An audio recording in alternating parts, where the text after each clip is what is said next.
Hello, this is AstrologerCoach Sonja Francis, and today we're going to be talking about the upcoming full moon in almost 4 degrees of Taurus, which will be exact on October 27th at 8:05 a.m. East Coast time in the US, which is also New York time, or 5:05 a.m. Pacific time, which is also LA time. So this is also a supermoon, and this is the last of 3 supermoons that we've had in a row. A supermoon usually occurs when the moon is in exactly in alignment with the sun and the earth and in closest distance to the earth. And it can happen at a time of a new moon or a full moon. But right now we've had 3 super full moons in a row. And so during this full moon, it could also mean that there is an increased emotional reaction because the full moon is an emotional and relationship oriented time. But it could also facilitate greater awareness around the issues that are connected to that full moon energy. So in this case, the sun is in Scorpio and opposes the moon in Taurus. So therefore, the full moon is dealing with the Scorpio-Taurus polarity in this case. And so we're seeking balance around this polarity, and something needs to be brought into alignment so we can find that balance. So let's take a look at these 2 opposite poles. So the sun is in Scorpio. So Scorpio teaches us to connect to our deepest passions. It is all about overcoming our fears and taking a look at what our fears are, what our resistances are, letting go of emotional attachments or traumas from the past, and connecting more deeply to ourselves and to other people. So Scorpio really teaches us to really embrace all of who we are, the good, the bad, and the ugly, I like to call it, right? And so the reason for that is so that we can be more fully authentic in the world, and so we can feel more empowered. Because when we feel authentic, we usually also feel empowered. It's when we're not totally connected to ourselves and when we're not authentically relating to other people. That's when sometimes there's sort of like a sense of disempowerment that can come in with that. So all of this needs to happen with a conscious approach, because very often anything connected to the emotional body or to traumas can be stuck in the unconscious realm of things. And sometimes we're not even aware when we're reacting a particular way, or when something comes up, or a behavior or something like that could very well be very much connected to the unconscious. So the conscious approach is very important here, because through the conscious approach, we're able to bring awareness and light to a particular issue. Now, this conscious approach is definitely connected also to our intimate relationships, because Scorpio is about relating and connecting and merging with another person in some way, shape, or form. And so the issue that we're dealing with is really sometimes around things that frequently come up in our intimate relationships when it comes to authentically connecting to the other person. Are we capable of doing this, or are we keeping sort of like a safe distance to another person because it feels safer that way, because of certain past experiences that we've had growing up with our parents, with one of the parents, with past relationships, and so on, right? Now, trust very often plays a very big role in having healthy, intimate relationships. And so trust is really something that we want to take a look at for ourselves in our own lives, in terms of how we're trusting other people, how we're trusting life situations. And so trust is something, of course, that develops over time. It's not something that we just freely give out to everybody or to everything, because we need to feel that it is something that we can trust fully and completely, and we need to feel that it is safe to do that, right? So the thing is, though, if we've experienced trauma in the past, then usually trust develops much slower, and sometimes not at all, because we're more shy and more careful and more cautious around giving our trust away to other people.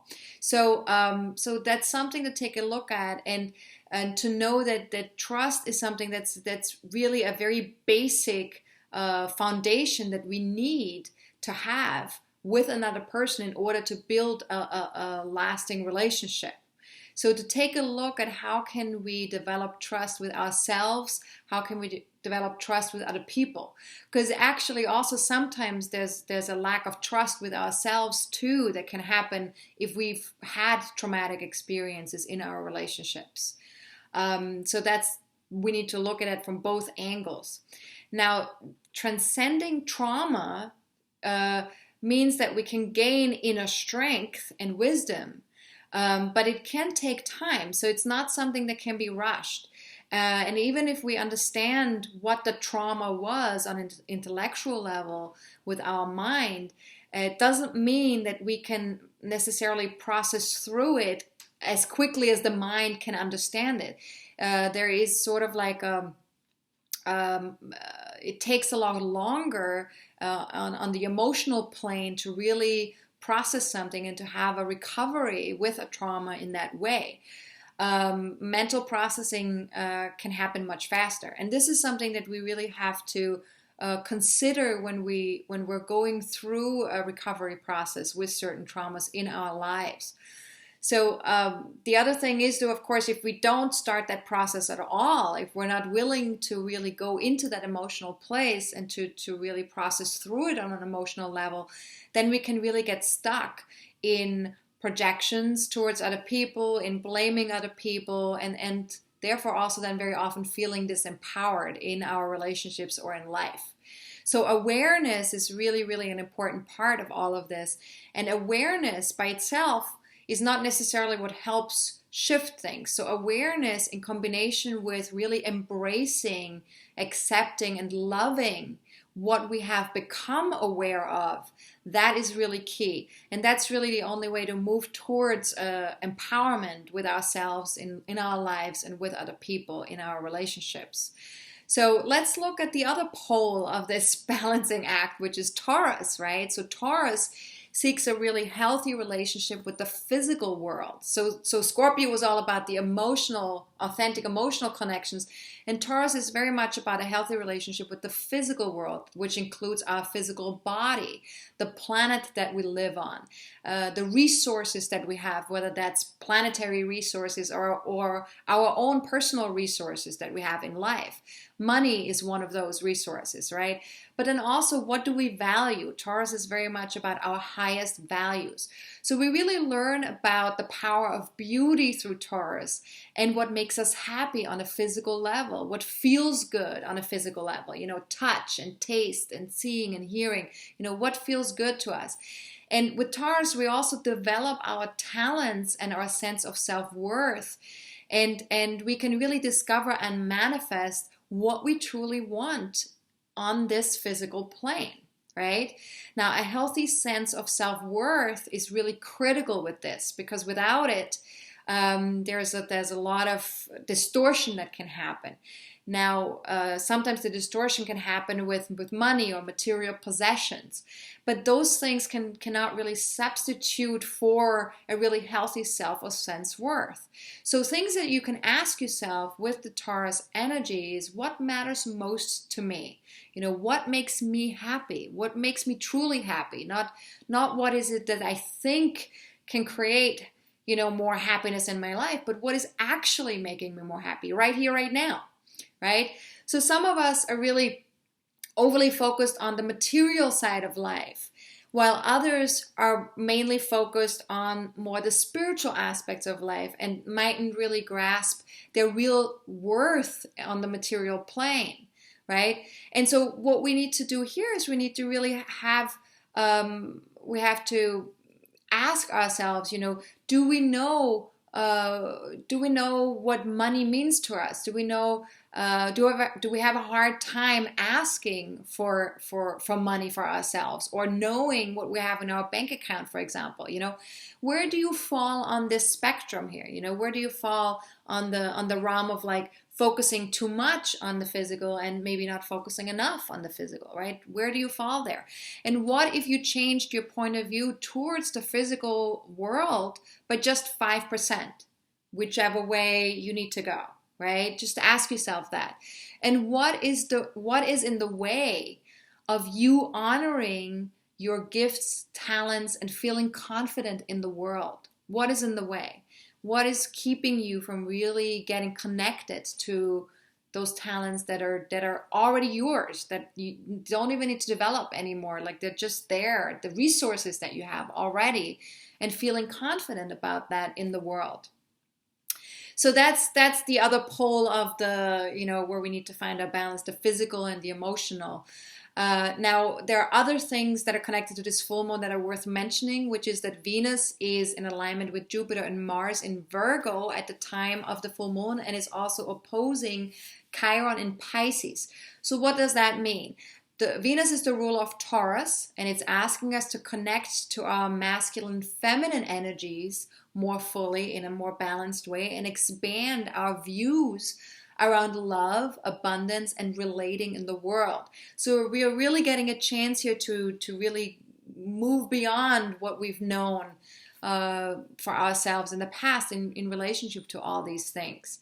Now, the Venus-Chiron opposition is a little bit of a different issue, which is that it brings a more of a healing layer to our relationships and what we value, and of course with Venus in Virgo, there is a lot of that value has to do with exactness and practicality and logic to some extent, right? But right now with that Chiron opposition, we're also being asked to balance this with our nature as spiritual beings, that we are capable of unconditional compassion and forgiveness towards ourselves, towards other people, to really see what is that balance, between the head and the heart. And as best as you can, really discover your path and honor who you really are, who you truly are, and that means, you are a spirit being having a human experience. And what does that mean? What does that mean for you? Bringing those two poles together, that human experience and that spirit energy that you are. Then the other part is that Venus and Jupiter and Mars in Virgo are also making an inconjunct to Uranus in Aries at the time of the full moon. And this indicates that we need to have an inner awareness that we need to develop in regards to thinking and seeing things a little bit differently. Flexibility is really key here.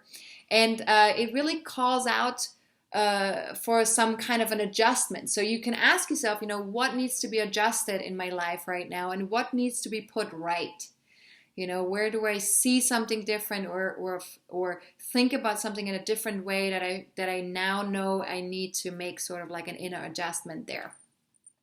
Now, the last thing I want to talk about is Pluto, because Pluto is the modern ruler of Scorpio, and is currently in Capricorn, and it forms a trine, a really harmonious aspect to Jupiter, Venus, and Mars in Virgo.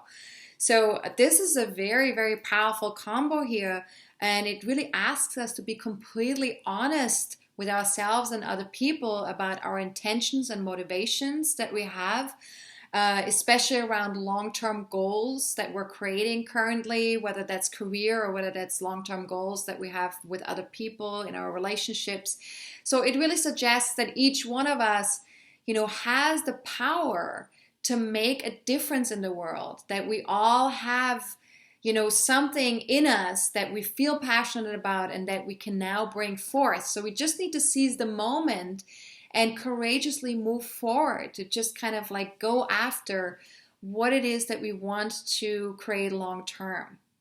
So here are a few more final coaching questions that you can ask yourself with this full moon, which is, if you were projecting energies onto other people, what might those energies be? What might those characteristics be? And these, behaviors, or the way you are being in the world, what might you be projecting onto other people? And if you're not quite sure what that might be, if you're kind of like going blank right now by hearing this, then just ask yourself, what has been hard to embrace about yourself? When it comes to your own relationship with yourself, what's hard to embrace about yourself? That's something that you don't like about yourself, or something that you maybe don't prefer about yourself, or something that you totally hate about yourself, right? So those are a lot of times the things that we project onto other people. right? So remember, we don't have to go to the extreme. When we see something in another person that we don't like or that we think we're projecting out onto the other world, it's very often something that is being seen by us from an extreme point of view, like a person that portrays something really extreme. So we don't necessarily have to go to the extreme. This is really about finding like a healthy expression of a particular energy. Right? So even if there's something inside of you that you don't like about yourself, very often we're looking at the extreme of that energy. So just looking for that healthy expression of that energy. Every energy, no matter how extreme it is, also has a healthy expression. It's just a matter of tuning down the volume a little bit, or adjusting the volume in some way, tuning it up or tuning it down, right? So how self-aware and self-compassionate can you allow yourself to be with this process, right? So just kind of check in with yourself and just see, what is it? What are the things that I could maybe tune up or tune down a little bit? And it needs a lot of awareness and compassion that we need to bring to ourselves in order to do that.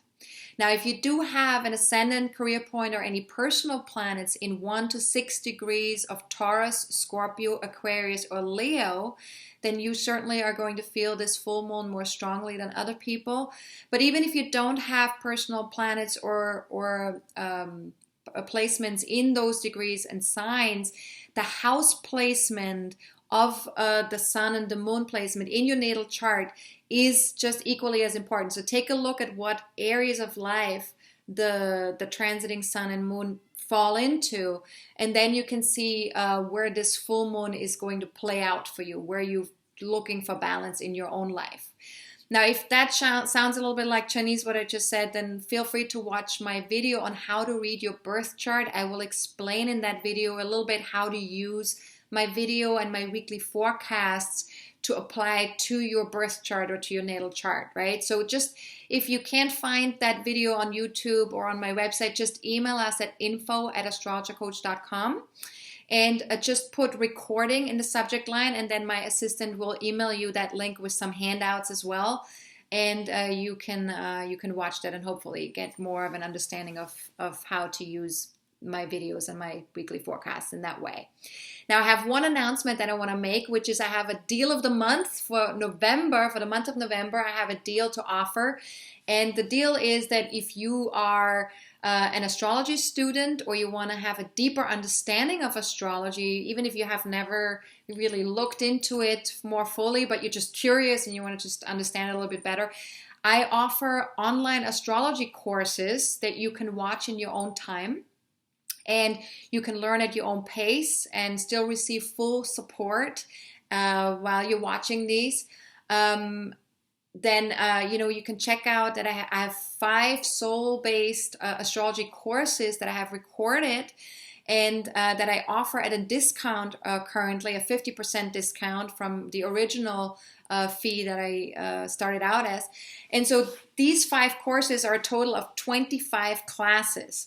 And so that's sort of like a curriculum that you can watch or that you can learn with.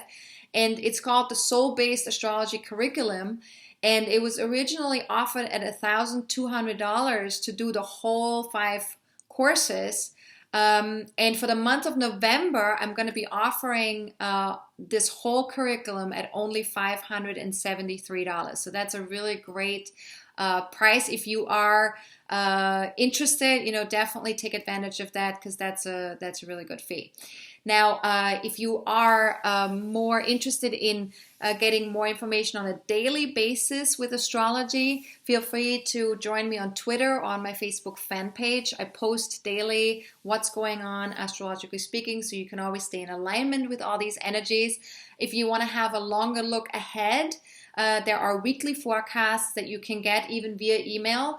If you can either go to my website and check them out at AstrologerCoach.com and just click on weekly forecasts there, or you can receive them via email by emailing us at info@AstrologerCoach.com and just write weekly forecasts in the subject line. And those will go out every Sunday night, once a week. If you want to be a part of that mailing list, there is a second mailing list where you get a newsletter twice a month so you're not getting overwhelmed with too many emails. That mailing list, if you want to be a part of that mailing list, just email us at info@astrologercoach.com and write newsletter in the subject line. And if you want to be a part of both mailing lists, feel free to just write weekly forecasts and newsletter into the subject line, and then that way we'll add you to both mailing lists. So you can choose whatever is best for you. Okay, so that's what's available. If you have any general questions about this full moon or about astrology, always feel free to email me at Sonja@astrologercoach.com.